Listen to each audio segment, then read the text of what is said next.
तो जैसे कि हमने आपको बताया था कि 15 नवंबर की तारीख तय हो गई है और 15 नवंबर की तारीख से आपको जो है यहाँ पर सूचना दे दी जाएगी कि किस तरह से रिलायंस जियो और आपका डिज्नी स्टार जो है वो एक हो गए हैं। ऑफिशियली अनाउंसमेंट जो है वो कल रात को ही कर दी गई थी 14 नवंबर को, और आज से जो है फाइनली जो इनके एक्चुअल में आपस में मिलकर जो ऑपरेशनल काम है वो शुरू हो चुके हैं। तो कुल मिला के बात करें तो अभी तक जो है डिज्नी स्टार अलग अलग आइडेंटिटी में काम कर रहे थे और जो जियो रिलायंस था वो एक अलग आइडेंटिटी में काम कर रहा था।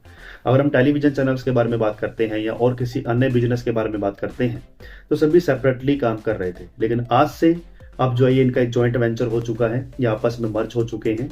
तो जो भी फैसले होंगे वो सब कुछ जो है मिलकर लिए जाएंगे और जो है एक ही आइडेंटिटी के साथ जो है पहचाने जाएंगे।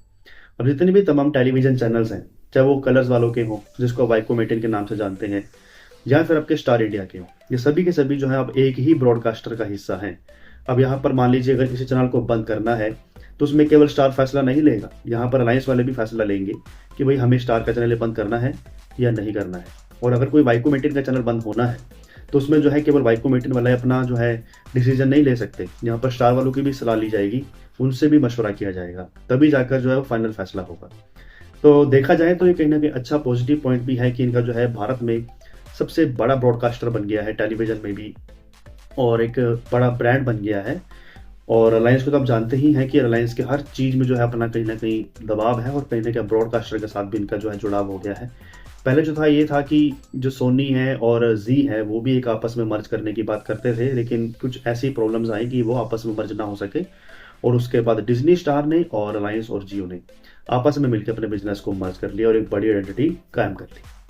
अब इसके बेनिफिट्स क्या होंगे, उसके नुकसान क्या होंगे, उसके बारे में भी बात करेंगे। और कुछ लोगों के सवाल हो सकते हैं कि अभी तक जो है जियो सिनेमा या फिर डिज्नी प्लस हॉटस्टार जो एप्लीकेशन है वो सेपरेटली ही काम कर रही है, उसमें भी कोई चेंजेस हमें महसूस नहीं हुई है। तो उसको लेकर भी इस वीडियो में डिस्कस होगी। चैनल पर पहली बार आए हो तो सब्सक्राइब करें, बेल आइकन को प्रेस करने से हमारी वीडियोस नोटिफिकेशंस आप तक सबसे पहले जरूर पहुंचेंगे। देखिए अभी तो जस्ट ये मर्ज हुए हैं, कंपनी एक हो चुका है, ब्रॉडकास्टर एक हो चुका है, फाइनली आइडेंटिटी ये बन चुकी है। अब वाइकोमेटिन की अलग से वेबसाइट काम नहीं करेगी और ना ही डिज्नी स्टार की, अब सिर्फ एक ही वेबसाइट काम करेगी और वो है JioStar.com। जी हाँ, जियो स्टार जो है इनकी एक ऑफिशियल वेबसाइट लॉन्च हो गई है, जो कि आपके लिए ऑपरेशनल भी हो गई है। सारा जो डाटा है वो एक ही वेबसाइट के अंदर उन्होंने शिफ्ट भी कर दिया है। अभी भी कहीं ना कहीं जो है उसमें बग्स आ रहे हैं, कुछ इश्यूज आ रहे हैं, क्योंकि अभी जो है नई नई लाइव हुई है, जो धीरे धीरे करके जो इनकी वेबसाइट है वो अच्छे से अपडेट होनी शुरू हो जाएगी। तो यहाँ पर अगर हम बात करते हैं इनकी एप्लीकेशन के बारे में, तो फिलहाल जो इनका एप्लीकेशन है वो अलग से ही काम करेगा कुछ समय तक। जी हाँ, जियो सिनेमा हो गया या फिर आपका डिज्नी प्लस हॉटस्टार एप्लीकेशन हो गया, वो फिलहाल कुछ समय के लिए अलग से ही काम करेगी। इसमें जो है आपको कुछ भी एकदम से बदलाव देखने को नहीं मिलेगा, धीरे धीरे करके मिलेगा। आपने नोटिस किया होगा कि जब वूट एप्लीकेशन का कुछ कंटेंट धीरे धीरे करके जियो सिनेमा पर शिफ्ट होते दिखाई दे रहा था, तो एकदम से वूट एप्लीकेशन को बंद नहीं कर दिया था। वैसे ही इस यहाँ पर भी होगा, धीरे धीरे करके आप देखोगे, नोटिस करोगे कि जियो सिनेमा का जो लगभग कंटेंट है मूवीज का और कुछ का, वो धीरे धीरे करके डिज्नी प्लस हॉटस्टार एप्लीकेशन में शिफ्ट होते हुए दिखाई देगा। और जब प्रॉपर वे में शिफ्ट हो जाएगा तो उसके बाद ये जियो सिनेमा को रिमूव कर देंगे, बंद कर देंगे, और उसके बाद जो एक नई पहचान जो है वो दे देंगे डिज्नी प्लस हॉटस्टार एप्लीकेशन को, और उसके बाद ही हमें कंफर्म हो जाएगा कि जो एप्लीकेशन का है वो नाम क्या होगा।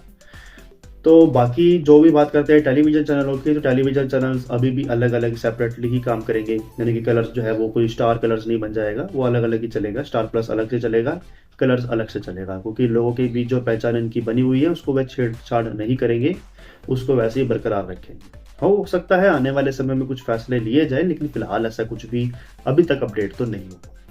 तो ये सबसे बड़ी इंफॉर्मेशन थी जो कि इन दोनों की तरफ से आई है कि वो एक ब्रॉडकास्टर बन गए हैं। अब नुकसान की बात करें तो नुकसान मुझे तो फिलहाल कुछ दिखाई दे नहीं रहा है, लेकिन हाँ कहीं ना कहीं आप ये मानकर चल सकते हैं कि अभी तक जो आपको आईपीएल का जो मजा था वो फ्री में मिल रहा था, वो शायद अब नहीं मिल पाएगा। वो अब आपको शायद थोड़ा सा पैसे देना पड़ेगा, क्योंकि मेरे ख्याल से 2 स्ट्रीमिंग जो है 2 साल तक की जो स्ट्रीमिंग है उन्होंने फ्री में दे दी है, तो तीसरे साल हो सकता है कि आपको कुछ कीमत चुकानी पड़ जाए, क्योंकि अब ब्रॉडकास्टर भी एक हो चुके हैं, स्टार के साथ बिल करे हैं, तो कुछ ना कुछ जो है मेरे ख्याल से आईपीएल का जो दाम है वो भी आपसे लिया जाएगा डिजिटल स्ट्रीमिंग के लिए। बाकी और तो कुछ मुझे खास नुकसान महसूस नहीं हुआ है। बाकी बस इतनी सी बात है कि ये आपस में अच्छे से फैसले लें, जल्दबाजी में ऐसा कोई भी फैसला ना ले जिससे एक ऑडियंस को नुकसान हो जाए, क्योंकि अभी रिसेंटली इन्होंने कई चैनलों को बंद करने का भी प्रस्ताव रखा है, जिसमें हंगामा चैनल का भी नाम सामने आया है, जो कि बच्चों को दिल की जान है, काफ़ी पॉपुलर चैनल था बच्चों के लिए। उसको भी बंद करने का फैसला कर रहे हैं। तो मेरे ख्याल से वो भी डिसीजन सही नहीं है। इनको एक आध चैनल जो अपना कार्टून में हंगामा टीवी तो रखना ही चाहिए था। सुपर हंगामा बेशक भेज देते, लेकिन हंगामा को तो उनको रखना ही चाहिए था। इवन कुछ ऑडियंस के लिए कलर्स मराठी भी इंपॉर्टेंट था। तो ऐसे कुछ चैनल्स हैं जो कि इंपॉर्टेंट हैं। स्टार जलसा भी इंपॉर्टेंट था, जो कि मूवीज़ में आता है, तो वो भी इंपॉर्टेंट है ऑडियंस के लिए। तो इस चीज़ पे अगर ये ध्यान रखें, तो फैसले अगर ये सही रखें, तो मेरे ख्याल से कोई भी इशू नहीं है। लेकिन अगर ये फैसले गलत लेंगे, ऑडियंस के नुकसान के लिए होगा, तो काफ़ी नुकसान हो सकता है। बाकी आपके मन में क्या सवाल है इसको लेकर? आपको क्या लगता है मर्ज जो अभी हुआ है अच्छे से सफल हो पाएगा या नहीं? अपनी रेकमेंड बॉक्स में ज़रूर दीजिएगा। नमस्कार।